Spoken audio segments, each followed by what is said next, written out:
Hello, how's it going? I'm Edward.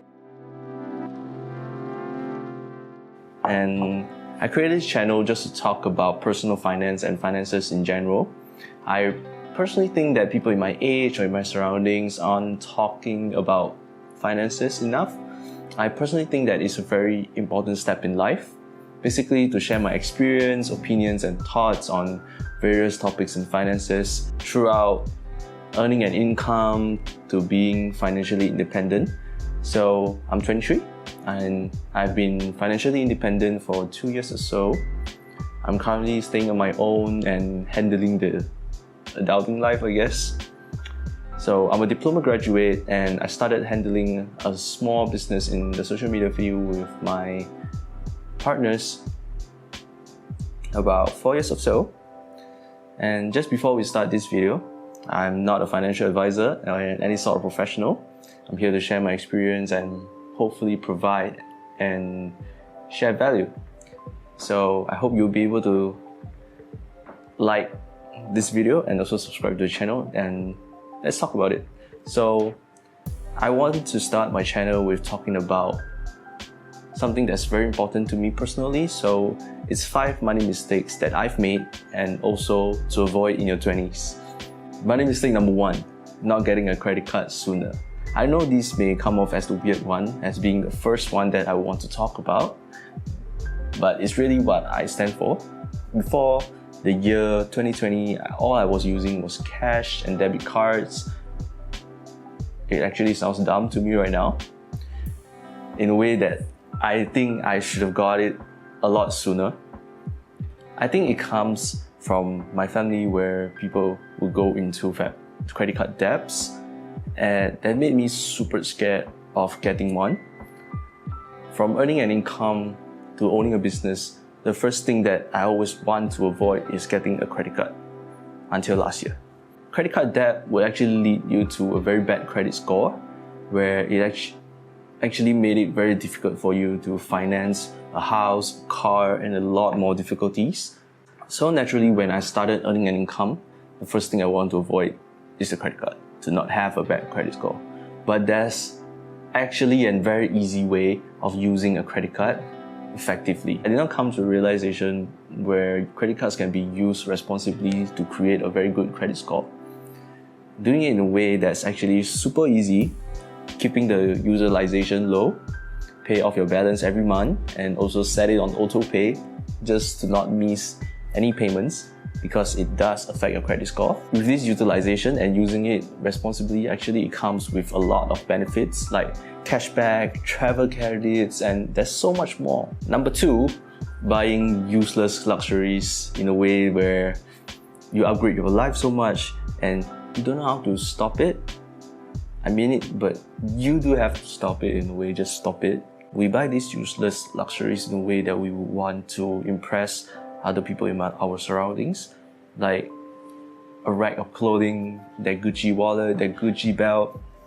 You really don't need all that to impress someone, and it's not something, you shouldn't be out there impressing anyone in that way possible.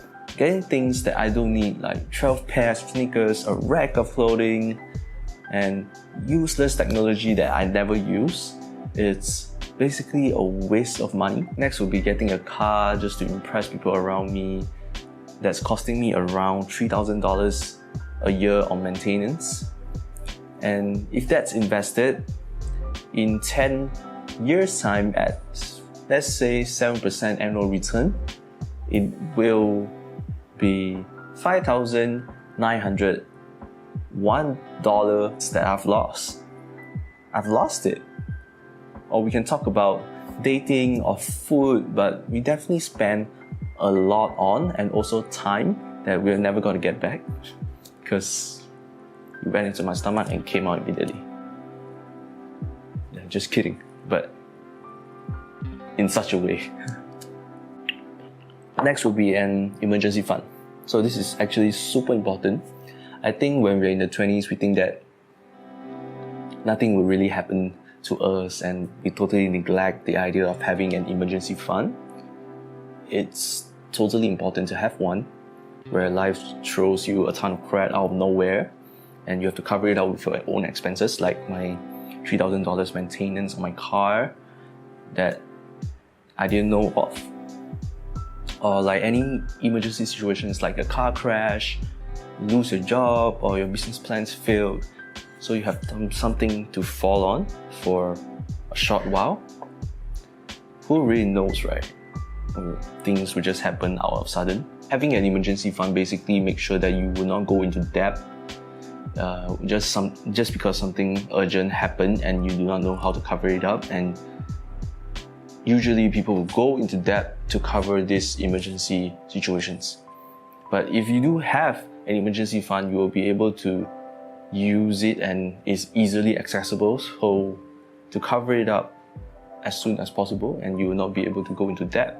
You will need this money set aside just for emergency purposes. You can start from a little of $100 to $300 a month, save up for the emergency fund and slowly make it grow. Usually we'll want to hit around $1,000 or $2,500 or maybe even $3,000.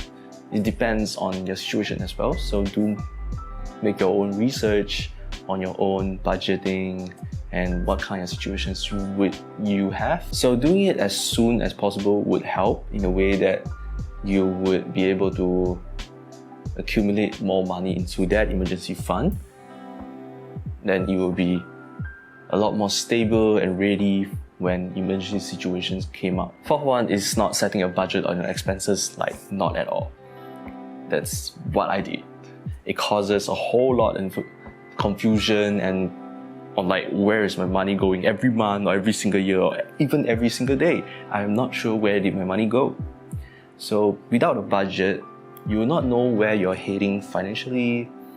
It's really on learning how you're spending your income.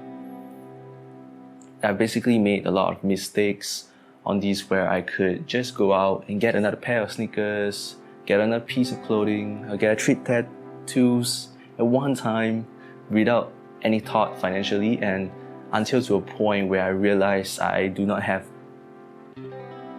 the idea of what we'll be able to eat in the next 10 days after checking my checking account, and that's when I know I really messed up. And that's where budget usually comes in. So there's actually a very popular budget rule published by Elizabeth Warren, which is the 50-30-20 rule. And this rule basically comes off from your after-tax income, and 50% goes to your essentials and needs. This includes things like rent, groceries, transportations, utility bills, and anything that you need to survive. So 30% goes to things that are out of the essentials, like going on a date, drinking with friends, going to that restaurant that you always want to go, basically things like that, or buying a piece of clothing that's in your budget. The other 20% goes to your financial goals. These are things like investing or saving up for the emergency fund, or just saving in general, or even just paying out your debt. There are high interest rates. And that basically sums up the 50-30-20 rule. The last one is actually the biggest mistakes I've made. Is basically trying to get rich quick. I thought I was flash financially. That didn't happen. The opposite happened. I've lost a lot of money on it, falling into these weird traps in life, in my financial life.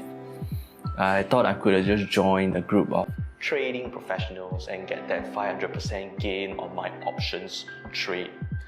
That didn't happen. Now, wait, that sounds really dumb to me right now. Should avoid this. And yeah, basically listening to weird ass guru advice, investing in things that I totally do not understand. And also, life usually doesn't go that way, I believe. Except you have a lucky charm with you, like these tattoos. Just kidding. No such thing. Alright, so you should trust your own process in life that you personally think will work for you instead of basing it on someone's opinion. You should do it confidently in your own ways possible and do your own research. There are a lot of information out there that are completely free. So you should trust your own process in life and do it confidently on what would work for you based on your situation. So You should do your own research before applying it any way possible. Alright, I think that sums it up. See, now I'm just having these flashbacks where I know I've made a lot of mistakes. It's alright, life moves on and we try to learn as much as possible to avoid these mistakes. I know, figuring out your income, your money, finances in your 20s can be really difficult and confusing at times, but also try your best to know what's best for you. Do your own research. There's a lot of information out there that's completely free. Podcasts, articles, or even videos like this that we talk about. I hope you like this video, so hit the like button and also subscribe to this channel if you want more videos like this where we talk about personal finance in our 20s. We are still figuring out, I believe. I'm also still figuring out. Who knows, in 2 years, there might be a lot more changes in life, or make an update on this video. Who knows? Hopefully not, of course. But bye-bye. We'll talk again.